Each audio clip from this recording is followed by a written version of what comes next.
بسم اللہ الرحمن الرحیم۔ معزز سامعین گرامی قدر، شفا کے بعد وظائف آپ کے سامنے رکھ رہے ہیں۔ آج جو بات آپ کے سامنے رکھنی ہے یہ حضرت عبداللہ اپنی بیوی زینب سے بیان کر رہے ہیں، اور حضرت عبداللہ جو بات بیان کر رہے ہیں یہ عقیدے کا مسئلہ بھی ہے کہ جادو بھی شرک ہے، کفر بھی آپ کو پتہ ہے، تویدات بھی، لٹکانا پہنانا شرک ہے، مبہم قسم کا جھاڑ پھونک کرنا، ایسے الفاظ جن کے معانی معلوم نہ ہو، مبہم ہو، شرکیہ الفاظ ہوں، یہ سارے معاملات درست نہیں ہیں۔ تو زینب کہنے لگی یا عبداللہ آپ یہ بات کیوں کہہ رہے؟ کہا رسول اللہ صلی اللہ علیہ وسلم نے کی ہے۔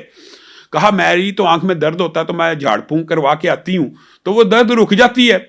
تو کہا یہ تو شیطانی عمل ہے، وہ تجھے ہاتھ مارتا ہے اور کچھ الفاظ کہتا ہے جو مبہم ہے تو تیری درد رک جاتی ہے، تیرے لیے وہ الفاظ کافی ہیں جو رسول اللہ صلی اللہ علیہ وسلم بیان کیا کرتے تھے۔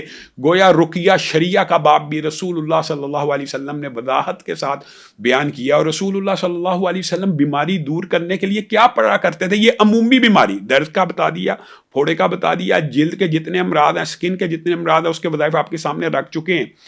آج متنوع مختلف بیماریاں، آنکھ کی پانی آنا ہے، اس حدیث میں روایت موجود ہے، اور مختلف بیماریوں کے اندر عبداللہ کہتے ہیں کہ رسول اللہ یہ فرمایا کرتے تھے اللہم رب الناس اذہب الباس واشفی انت الشافی لا شفاء الا شفاؤک شفاء لا یغادر سقما۔